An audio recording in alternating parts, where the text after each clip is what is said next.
All right, guys, so we're gonna continue the build series. We're doing in a Rallyman LBV. I think that's the pockets we have. The panels are all the same on all the Vest LBVs. The difference in them is just the pocket sets that we put on. Last week we built the H harness, the H set that goes with that, the shoulder set. Today, I think we are going to do the panel set. Amanda cut this for me this morning. I am not 100% sure what is in here and what's not in here. So it looks like we have a modular LBV maybe, but I thought she said she cut pockets also. Oh yeah, we have full pocket set. So we have the option to build a few things here. So let's build the harder thing here. I'm gonna need some zipper. Let me go cut some zipper really quick and some pulls, and we'll show you how we build these panels. All right, guys, we're just gonna do process elimination. I'm gonna go with the pieces that I am sure about first. And this is gonna be the back side of the panel, which has the zipper. These panels are pockets, the whole panel, and that is so that you can put a piece of foam inside there. And that foam does a couple of things. It helps aid in flotation, helps to neutralize your load in the water, and it also makes that panel semi-rigid, which ties that panel more together and transfers the weight to the belt line like a proper backpack does. So you can bear much of that weight on your waist and take it off your shoulders. Most of these rigs are much longer. You're going to be in these rigs for a long, long time, and you're going to fight and die with what's on your back with these rigs. So heavier load, longer distance, much more time in the rig, and that's why you're going to be able to adjust from weight on the shoulders, weight on the waist, back and forth. And that foam inside helps it do that, and we can talk about that more once we have this together. It'll make a little more sense.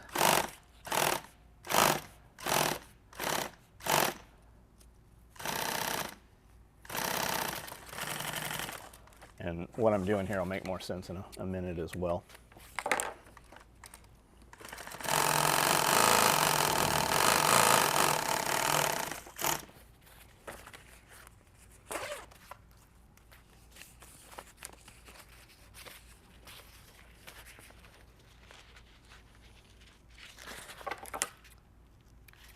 And I hate those long ass threads.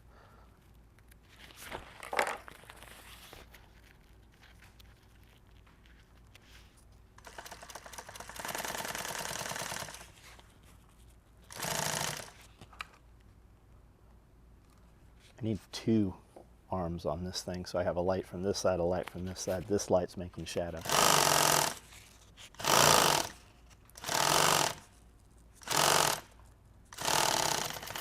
that what you're going to name your warhorse? Shadow? Shadow. I was going to do Pakistani Devil. What? Pakistani Devil. No, no you're not. What about No, I just told you. Kit Kat? Kit Kat. Meow.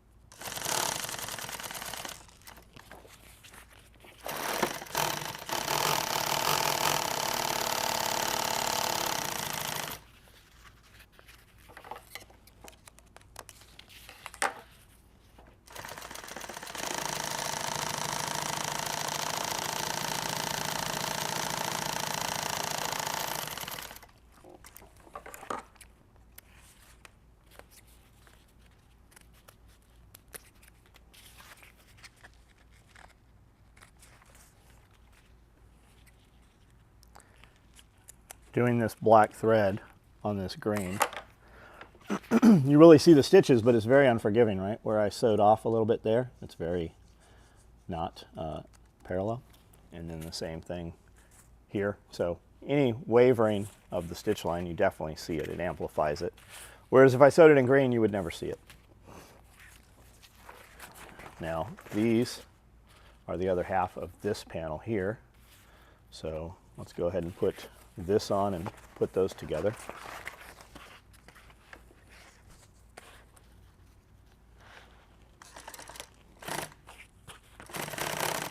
And when I'm putting these on, you want to keep the same tension, right? If I'm putting this piece to this piece, don't apply a lot of tension on this zipper.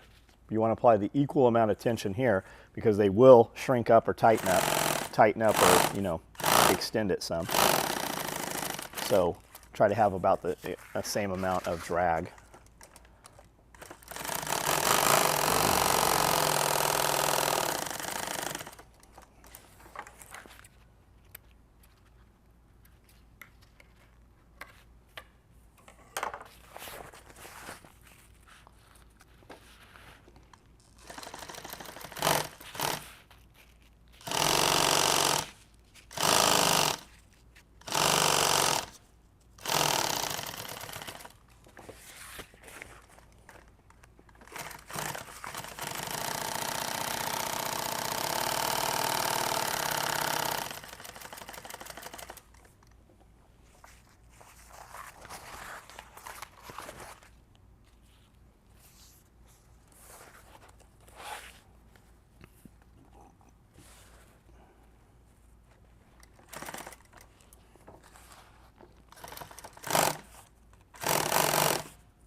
There's a lot to this. A lot of guys that are just learning to sew will think that this is a pretty advanced project for them, and it probably is.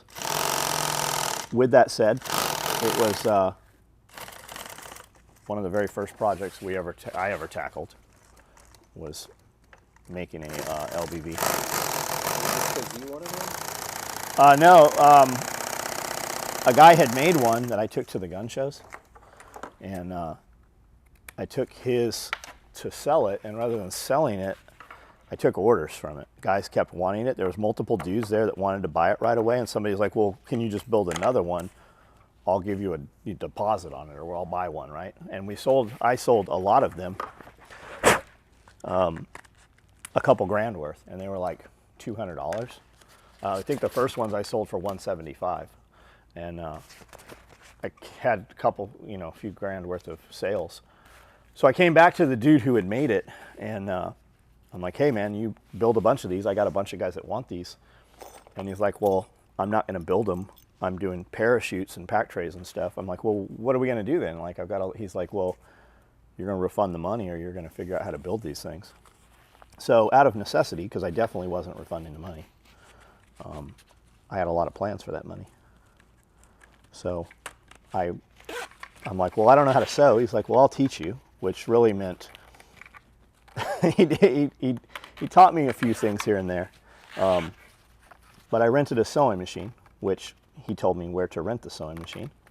And that's kind of what got me started. And he came over and showed me how to thread. Well, he showed me how to sew, and then I ran out of bobbin. And a few days later, he came back and showed me how to change the bobbin. And he was bringing me like little center cuts of webbing, like the stuff we throw away now. Because if you're cutting on a digital cutter, it's under tension, and when you have less of that webbing, and it's also tight here, so it's kind of like, it's kind of crunched up on the inner. So typically you're going to throw those away, or you're going to hand cut little pieces out of that. So he was giving me those little pieces, and I was just making whatever out of them. But that's how I learned to sew. I had to learn how to sew. So I made LBVs, and I actually took the LBV he had made, and the first couple were almost spot replicas of his. But then I'm like, well, I want to make this bigger. I want this full thing to be a panel. And like by the third or fourth, I was adding a lot of stuff into these LBVs and making it more my design. And that's what you see here. His design was badass. It was completely awesome.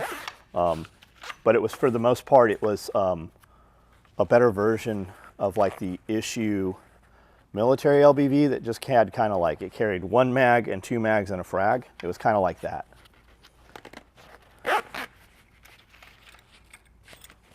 Okay, so both these zip down.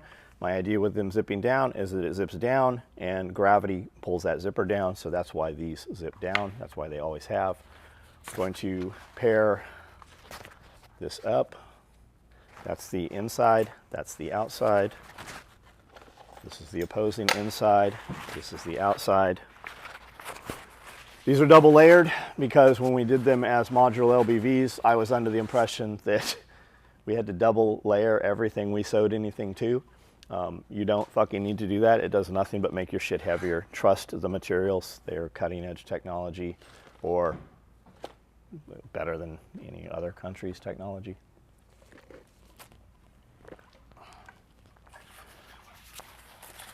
So those are the inners. Let's focus on the outsides here.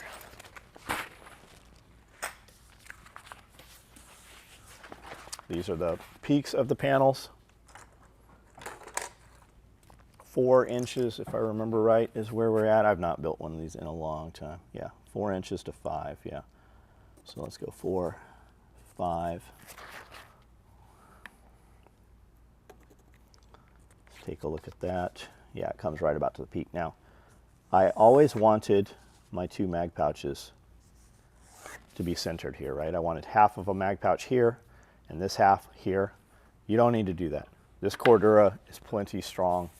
We've never seen Cordura ripped anywhere unless it was, you know, a prop or abrasion caught in something. But I've never had load carriage rip Corduras. It is fucking stronger. You're going to have some good injuries to yourself if you have something happen where you actually rip Cordura. 4? Yeah, I want to go 4 to 5. So you don't have to sew through that webbing. It doesn't make any difference. So that's where that webbing is going to go. I need to put on the first track here. It had been a long time since I built. I've got a bunch of LBVs inside in multicam black. The panels are done. The back panels are done. I just have to finish the H sets. And we ran out for a long time. We couldn't get any multicam black edge tape, so those things have set dormant. And when building those, the first ones, I had forgotten the sequencing. Put all this shit together and then realized, oh shit, you have to edge tape and then tack that webbing down. Not a big deal, but it did change what I was doing. So let's go ahead and edge this up. Get good at edge taping. Even if you have to do it a bunch of times, just look at putting edge tape on as disposable. Put it on. If you have to cut it off, just slice it off with a razor blade or a seam ripper or whatever. Throw that edge tape away. Don't bother reusing it. You can, but just look at it as a learning curve. Buy you an edge taper. Tennessee Attachments makes the best ones.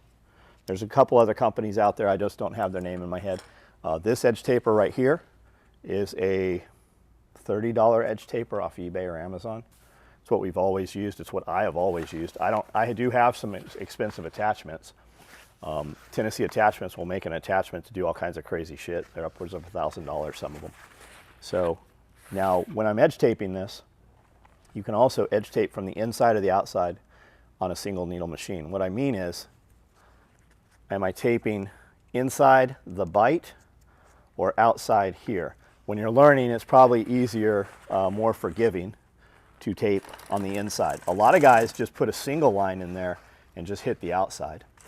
But when you're learning this, you know, it's getting it set and equal on both sides. So I'm going to rip through right here. Now I'm almost to that part there. Now I'm going to bring this out, catch another couple inches. When you're learning this on a curve or something, just look at it as a couple inches at a time. You want that through both pieces of edge tape and the piece of work, but you don't want this piece of work so far in there that it's tucked under. You want it right on the edge. You want to follow that. Now I'm going to show you what it looks like when I edge for real here. And it's okay if it pulls up just a little bit. You can see where it kind of pleats a little. The key to laying edge tape down like that is applying tension on the back here. You'll notice I always have my hand here on the edge tape.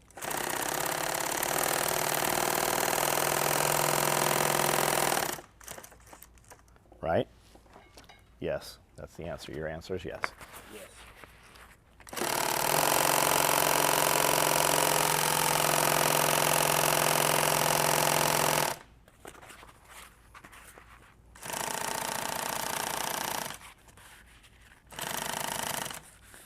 I was talking to Todd.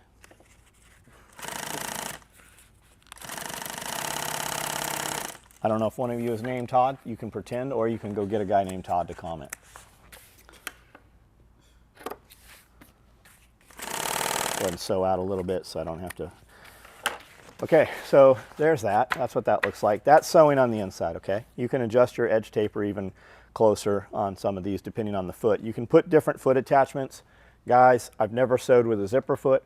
I've never put an edge taper foot. I've never changed any foot on any sewing machine. I've always sewn with whatever foot came on there. It's one of those things, one of you guys will be like, John, this is why you should do it. And I'm gonna go like, holy shit, 30 years I've been doing it the hard way. That seems to happen to me a lot when I watch YouTube videos of guys sewing. I just learned with what I had and I just kept doing it because it worked. Should be some 24-inch pieces. Yes, there they are. Okay, while we have this edge taper on, let's go ahead and sew those inside panels also. Now, I used to would take these and tack across here and sew it in so that this zipper could never bust. I'm going to edge tape over this. And then we're going to sew both these panels together also, which is going to put a ton more stitching in there. You don't need to do none of that bullshit. I also would take and burn all this fuzz from the zipper right here. You don't need to do none of that bullshit neither, because we're going to cover all of that up. But let's go ahead and start. We're going to just do the exact same thing we just did.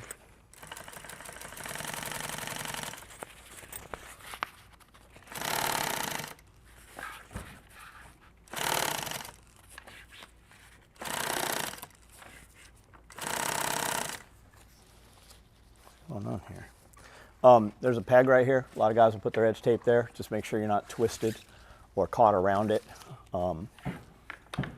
Most of the time when I'm doing that, I don't ever think to put it there. I'm working edge tape off the floor.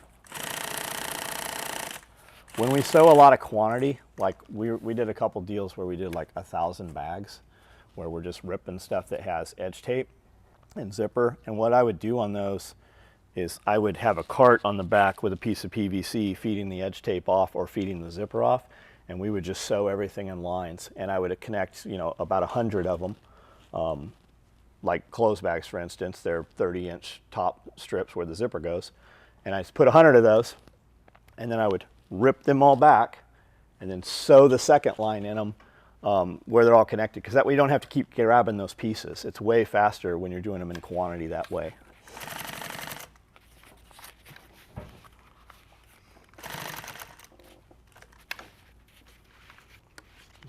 On here.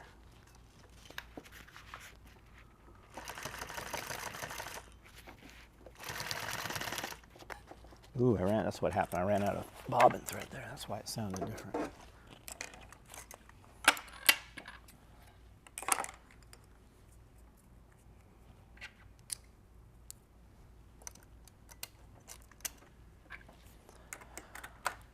I'm terrible about oiling my machine. Usually I oil it when it starts making squealing sounds and it sounds like there's sand or something broke.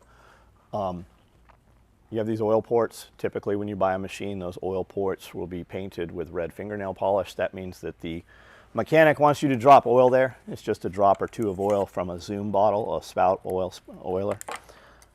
When you're done sewing every evening or whenever, just drop a drop in all those places. There's a wick that spins around. When you sit down to sew the next time, just put some test material or nothing, whatever. Just kind of raise the foot and run that machine almost wide open, and it will throw that oil all around. And what that'll do is it'll keep it from leaking on your project. Maybe you care, maybe you don't. On this OD material, when you get oil on it, you do see the oil. Especially if you're sewing tan or light colors, you do tend to see that oil. And a lot of that oil coming down out of the machine, it'll be dirty oil, right? It won't just be like a clean machine oil. It'll just be residue and shit from inside the machine dripping down.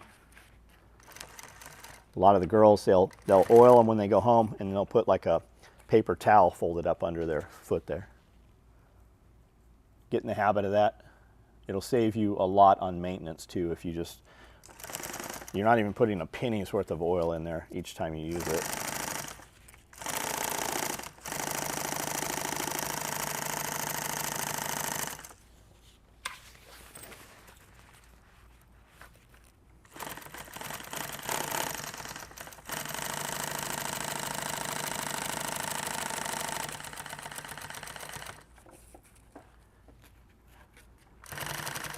Now, where I said you don't have to sew across those zippers and sew them closed prior to edging them,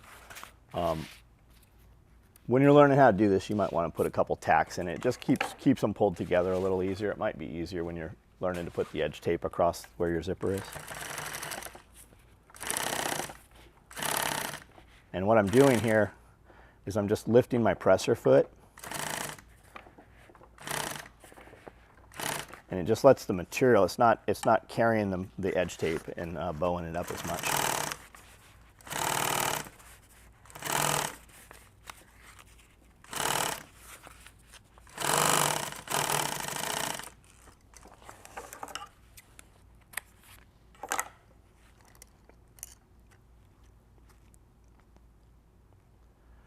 And then a lot of times when you get your edge taper also, they'll give you this long ass machine screw. You can cut this off, well, put a nut up here first, cut it off, and then reverse the nut out. It'll clean your threads up. But if these plates, I've got machines where the deck of the machine is actually threaded, and then I also have them where they have these removable plates that are threaded here. These go all the way through. The machines that are threaded sometimes aren't as deep. You can just take a washer. I just took a couple washers and a grommet and then pressed them together to make this standoff so that it goes in there. And then every time I take this off of here, I just take it and stow it right here. And then it's always all together as a set. Let's get this out of the way. And from here forward, I'll just work off the floor with that edge tape. Okay, there's those. Let's go ahead and put the second line in here.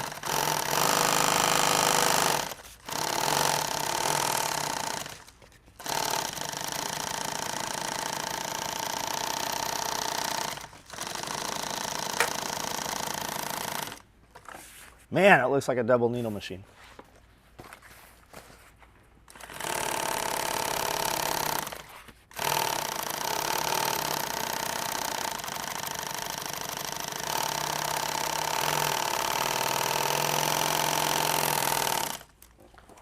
You can buy a double needle machine. You can have double needle machines spaced at different distances, all kinds of shit. I have them in there. I don't ever sew with a double needle. It's faster for me to sit in the same machine and do this than to stand up and go to another machine. You will see some manufacturing facilities that do, I don't remember what they call it, but they'll have one operator and he'll have 4, 5, 6, even 7 machines. And then you can just kind of turn and work on different machines. So you're working in like a bay of machines that are all for your processes.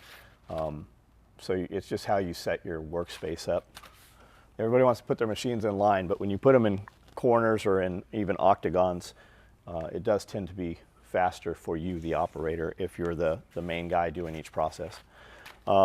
These are my main straps. They're going to connect to my back panels and my shoulder panels, shoulder sets. I'm going to fold these. I do them a little bit more than just a square, right? You could do them 1 inch, 1 inch. I typically do them like 1 1/4. I want a little bit more of a grip. And I think they look a little better.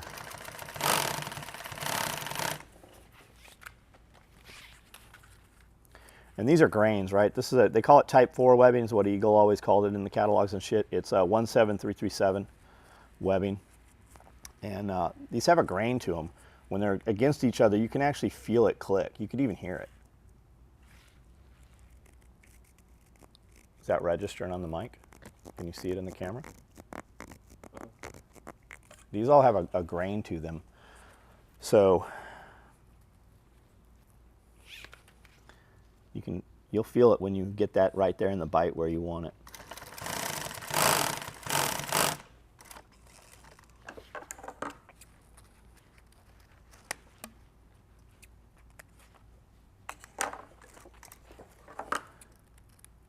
Brandel's like, I am ready to go home, motherfucker. We have been filming all day long. We recorded Pulling the Thread podcast. We recorded a almost 2-hour Patreon video, and then we did a long-ass live that was multi-platform.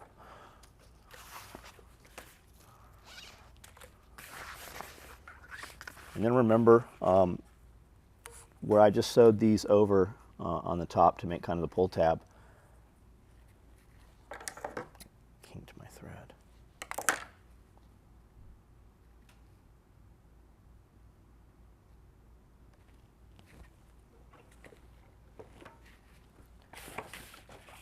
Which way do you want this to go? Why does this go to the out? Because you can grab it easier, but it also, when it catches that tri-glide or that tension lock, it pushes this out and keeps it from sliding all the way through.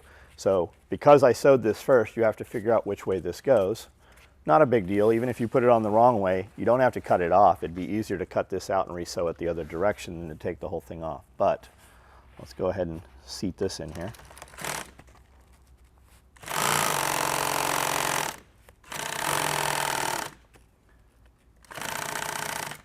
So when you're putting a long strip of webbing on something, just look at it at the distance. You'll see if it shifts or not. Guide it from the distance, but sew it a couple of inches at a time. Look at your work as just a couple inches at a time. And then this has a curve to it here, so I'm going to go ahead and follow this curve here.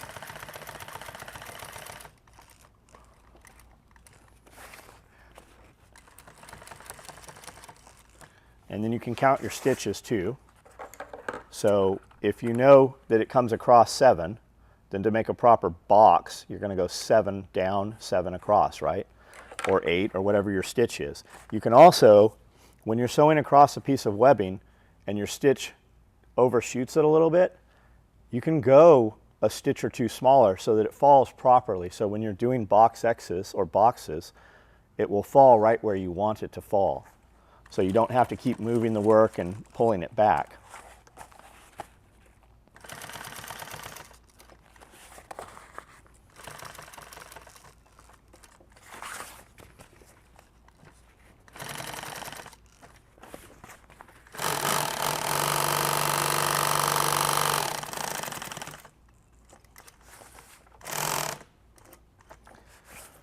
I'm not going to cut that panel off. I'm going to just go ahead and sew straight into it. I don't ever want to separate it. I want to sew straight into whatever I have to do. It just makes less work. I don't have to pull the thread out to start the next one that way. Now that I'm out of it a ways, I'll just go ahead and cut it right off.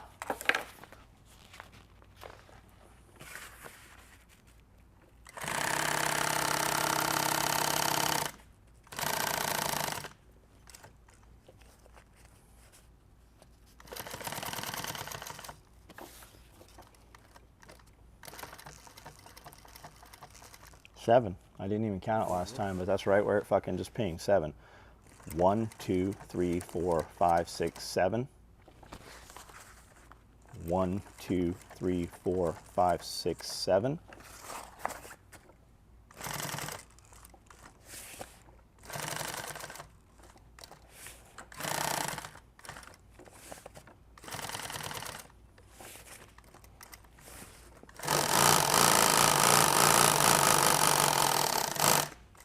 Now to do this properly, your leading edge is right here. So I'm going to sew up. I'm going to go 1, 2, 3, 4, 5, 6, 7, right? Your third pass, you're going to have 3 on one, 2 on the other, or you could even come around and do 3 and 3.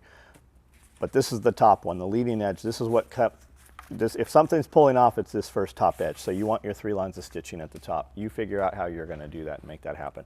You could even go back in and just tack it if you're concerned with it afterwards. So there's that. There's that. Our pockets are going to come on here. The pockets are going to go over these, so I'm going to go ahead and put 3 pull tabs on, and I'm going to put 3. Am I going to do that? Yeah, that's what I'm going to do.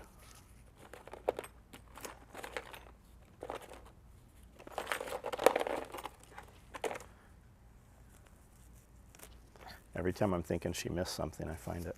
Let me get some buckles. Domino, motherfucker. You know I've never played dominoes. Before we do that, let's put this webbing on the side. Did you know that you did the dominoes thing in the last build? Did I? Uh-huh. Weird. You slammed down the little pieces. That's weird. I don't know why I even have that in my head. I was editing it and Hannah started laughing from the living room. Really? Yeah.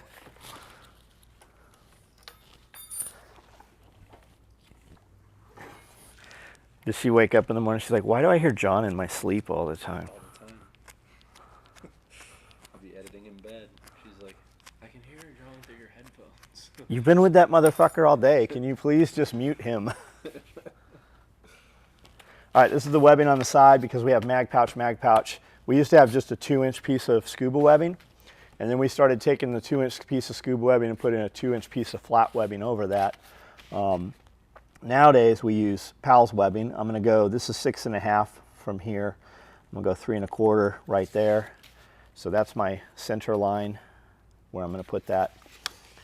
And then that webbing's gonna be 1/2 inch to each side because it's 1-inch webbing, right? You following me? You picking up what I'm putting down? So 2 3/4. You math this shit out however works for you, whatever works in your head.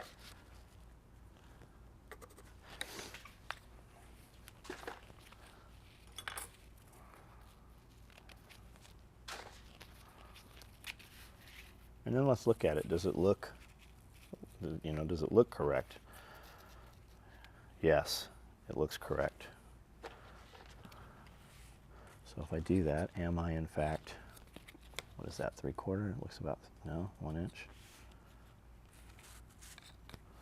Let's see what happens here.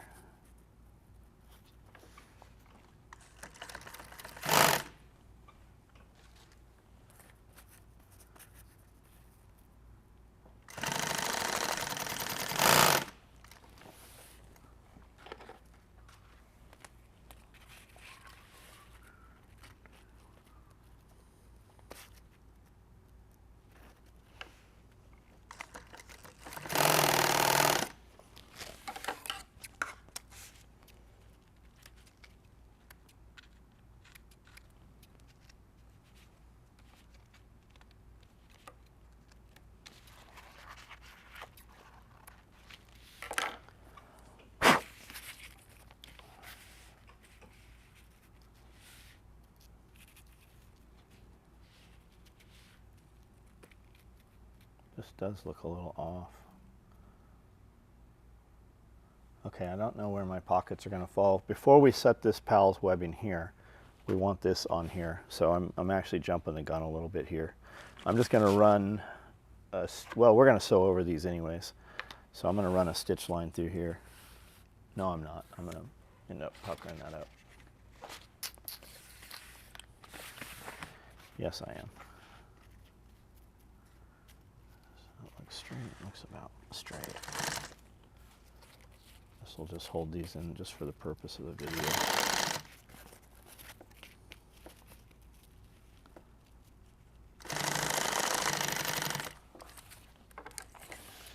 These will be concealed, this line I just put in here, when the pockets go on here.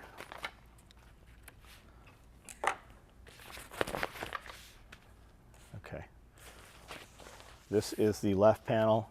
I am right-handed. I clip my male into my female, so those buckles will go on here first.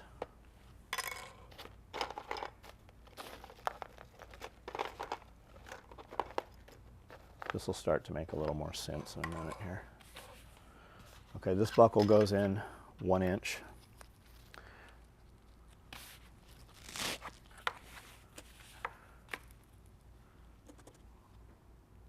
1 inch there.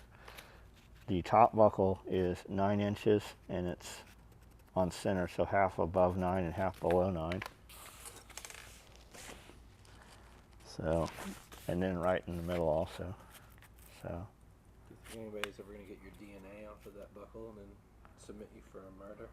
A murder? No, they'll probably try to reproduce though, and then get me for child support.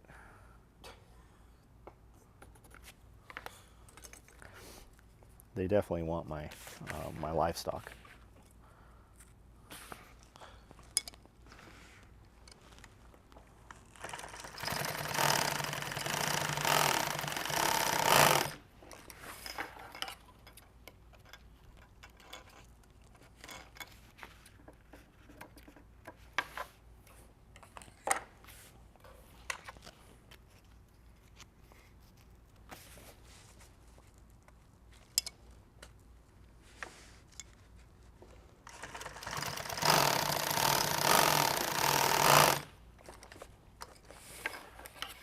Now these are, I'll show you here in a second. I didn't sew these all the way to the edge here.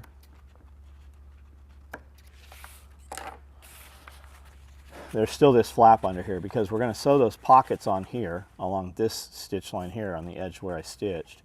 But then when we sew that panel on, it's going to go, and that's how we're going to sew it there. We're not going to sew through this. We're going to sew it through that.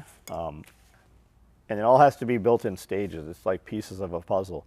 If you put it out of sequence, you have to undo a lot of shit to make it work correct. Because I want this whole thing to be a pocket inside. That's why we sewed those back pieces with the zippers, so that we can access that. We can put flat stuff, ComCharge power bars, whatever you want, flat in there, signal panels, VS17 panels, or the foam, you know, to make the panel rigid and to aid in flotation.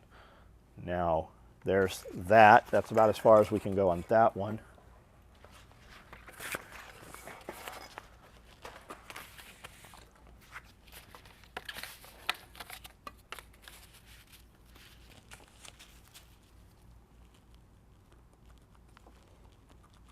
And you guys learning to sew that are not real used to using a ruler, any place, just make it, it doesn't matter whether you're using inches or centimeters, use whichever one divides equally, right? So if you need to find the center of something and it doesn't quite fit into inches, try it into centimeters, and then just, if it's not quite there, just move it to where you need to be on center. Like right here, I'm at 16.5. To find center between these two marks at 6.5, so 3 1/4. There's my marks for those buckles. This one here, I want to find center here. We're at 6.5, so 3 1/4 right here. We know the webbing we're putting in there is 1 inch, so a 1/2 inch each direction, right there. And if you're listening to this and you're like, what the fuck is he talking about? Believe me, this makes sense to some person. And if it's just one dude that we just made shit easier for him, then more power to you, buddy.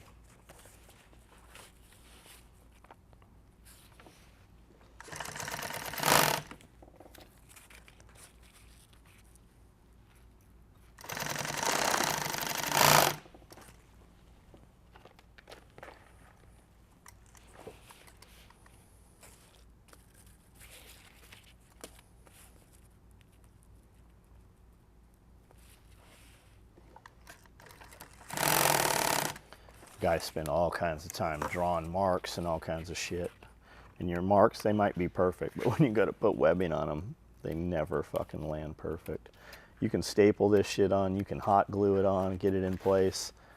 Just get, if you're gonna build stuff that's pals like this, a lot of guys don't know how to do this. This is very labor intensive, and it does take some skill and precision. And a lot of guys just laser cut shit now, so they never have to do any of this.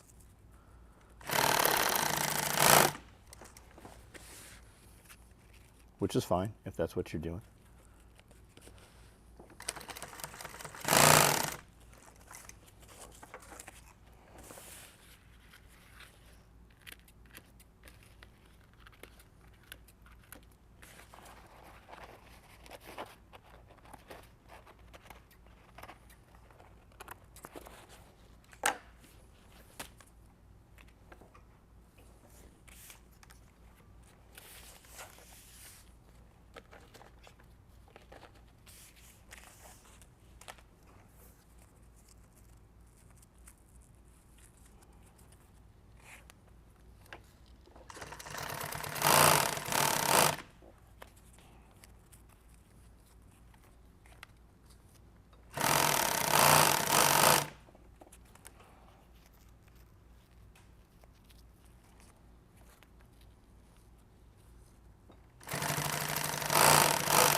These are super tight together. I'm going to hold tension here and pull them, thus separating the stitches a little bit, allowing me to get in there and cut those apart.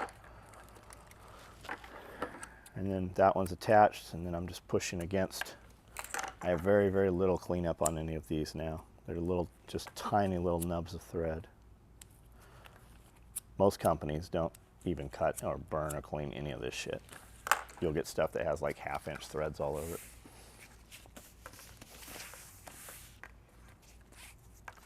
We're not going to put these top ones on yet, but we are going to put these ones on here.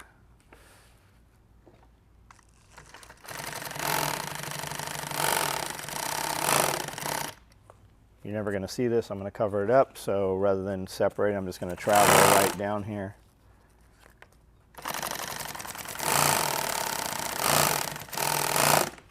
Just like that. We used to build, man, we'd kick out 25 of these rigs a day.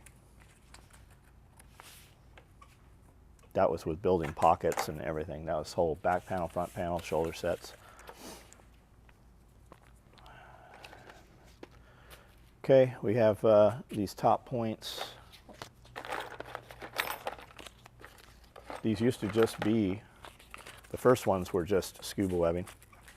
Now we do them with Velcro on them, and the reason for the Velcro, and we don't, I'll show you these how we do them, but the reason for the Velcro is the magazine pouches that get sewn on here or put on here, you can Velcro those lids in the up position, exposing the contents of that pouch. You can open all of them or one of them, or you can stage it however you want to. What it also did, before malice clips, everything was like Alice clips, 2 1/4. But the 2 1/4 webbing we had was much too thick to put on up here. So we were using 2-inch webbing and then attaching things to them, and guys would use zip ties or the 2 1/4 Alice clips so they kind of bounce. So the back of those upper utility pockets or pistol mags on the rigs that weren't sewn on, they would affix them, and the Velcro would keep them from bouncing around. That's what that was originally there for. Now this, you can stage it down here. I like to put it up a little higher, which means I cut the corners off of these. Typically I'm going to do it with a hot knife in there, but you can do it with just this. Do buy you a Weller soldering gun, and that soldering gun will come with a flat blade, and you can just kiss that flat blade right across there. It's going to cost you, I don't know what they cost now, I'm guessing 50, 60 bucks. Weller makes a couple soldering guns. They make one that's like 100 watt 200, and they make one that's like 200 watt 300. Get the 200 watt 300, or maybe it's a 250. It has that turbo mode on it. It heats up so much better.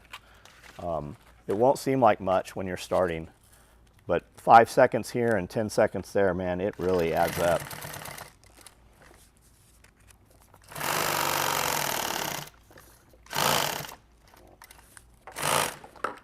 If you watch any of my videos, if you would, on any of my videos in the descriptions, there's always a link to something on Amazon. If you just click that, it takes you to Amazon. You don't have to buy that product, it just takes you to Amazon. And what it does is it downloads a cookie on your computer, and it tracks. So anything you buy in the next 24 hours, it gives me like a little couple % of your order. We see what's ordered. Yeah, some of you sick fuckers order some weird shit, but it doesn't tell us which one of you guys ordered the weird shit. So you don't have to be embarrassed by it, but it does help support. Like if you're watching my videos and you're like, man, I don't have any use for this gear or whatever, and we all know Amazon's the devil, take a little bit of money out of their pocket and help us out if you like what we're doing.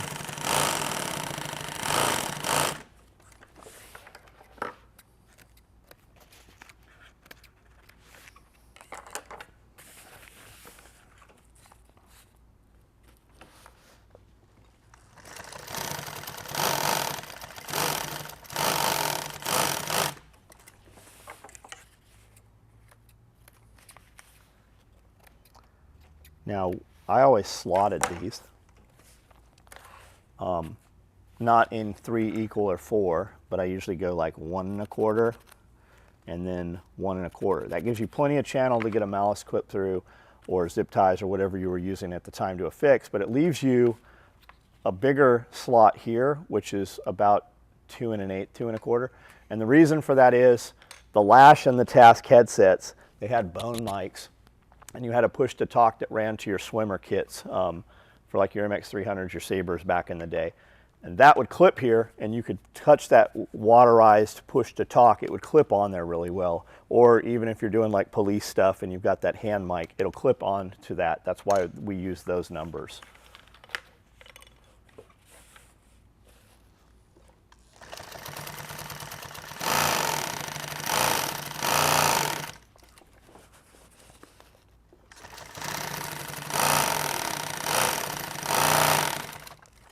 for guys that don't know, the swimmer kits for those Lash and Task headsets, you put your radio in this pouch that was kind of like a little Camelback. It was a waterproof dry bag.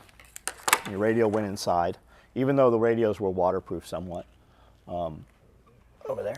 And it had an antenna with a buoy. So when you swam underwater on a closed circuit rig or whatever, this antenna would recoil. It would pull this antenna out to surface mount this buoy while you swam, so you could actually transmit while underwater. If you haven't seen them and you like the history of like special operations gear, it's pretty cool. It was cutting edge at the time.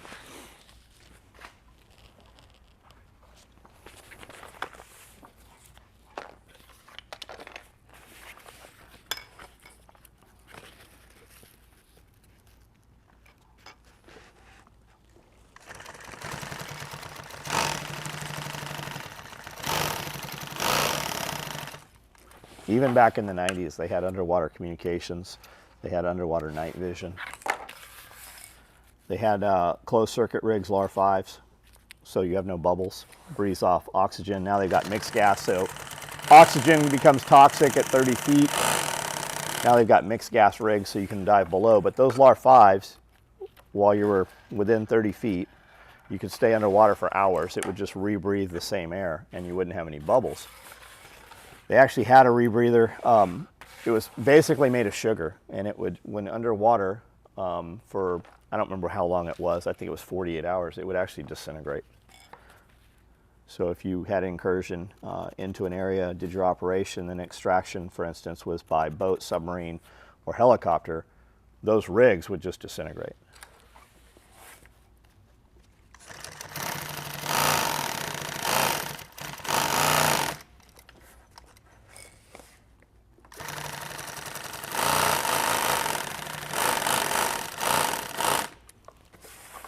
And that LAR-5, those are made by Draeger, the same company that makes all the firefighting equipment and stuff.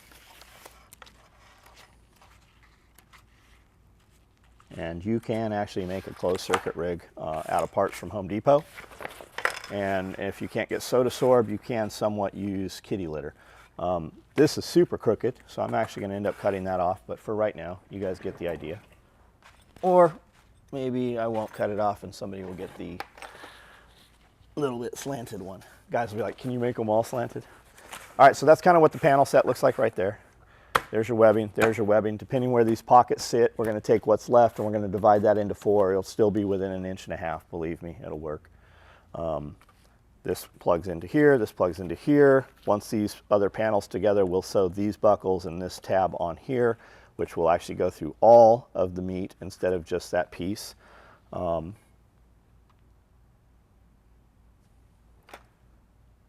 Belt loops. This will get 2 belt loops here. The back panel will get 2 belt loops. But that's as far as we're going to go today. So that's how these panels start coming together. Next week, I will have the pockets made. I've showed you guys how to build the pockets many times. Maybe I'll build one and just have the other 3 ready to sew on here, and then we'll show you how to close these up next week. This rig, I'm going to give this rig away to somebody on our Patreon. You're watching this on our YouTube. On YouTube, we have a membership. It's like $5. There's a $10 level. You get a ton of content. You get direct access on the members. We put up a question once a week where you guys ask your questions, and we build an entire video around that. John and Amanda question and answer. And then we also, the Pulling the Thread podcast comes up at the membership at the $10 level. You get access to it currently as like the one we recorded today. You'll see it. When will they see it? Probably Friday. A couple days. You get them for free, whether you're a member or not. They come out 3 months behind. And then we also have a Patreon. On the Patreon, you ask questions there, and Jeff and I milled an entire video for that. Amanda and I are starting to do some stuff there. That can be homesteading, it can be herbal medicine, it can be business, it can be whatever. If you've got a business and you've got questions, especially if you're starting out in business. I made 30 years worth of mistakes. I can tell you what not to do and how to do what you're going to do way faster. So those are the perks. The Patreon's $5 to join. The members level on YouTube is $10. Use our Amazon link any place you see them in any of our videos or on our website. If you want a Harvest Right freeze dryer, I have a link on my website to that. If you use that, it gives us a little bit of kickback. It's just for thank you for advertising for them. An EMP shield. If you want an EMP shield for your vehicle, your bug out side by side, your bug out location, anything. If you use code SOE, it gives you $50 off your order. And I do a live every night at 9 o'clock on YouTube. You can jump on and talk to me, the guy that started the company and has ran it for the last 35 years. And then the first 10 minutes of the video, I show you everything that we made today. I show you that tonight, and I show you what's on the tables that are be sewn tomorrow, and the next day what's coming up. And then we just walk around and I show you all the gear and the stuff in the shop. And then we talk about whatever you guys want to talk about. Those videos go sometimes 90 minutes, 2 hours. And those videos are all built contingent on the questions you guys ask. We talk about literally current events, a little bit of politics, homesteading, business, whatever you want to know about. Also, be sure to check out homesteadapprentice.com. That's our project that we're working on. We're going to bring a bunch of guys out. We're going to do a selection. We're going to pick 2 12-man teams. It's a 6-week process, and it's an apprentice program. We're going to teach you all kinds of stuff: homesteading, business, lifestyle design. And there's a lot of perks to that. There's some pretty big prizes for that as well. homesteadapprentice.com. Also, be sure to check us out, Homestead Apprentice, on Instagram and TikTok. We will see you guys next week. I built this thing from the bottom, they tore it down, I rebuilt it. I give myself a task, you can bet your ass I fulfill it. Yeah, man, I'm talking about realest, one of the realest to try. My family, SOE.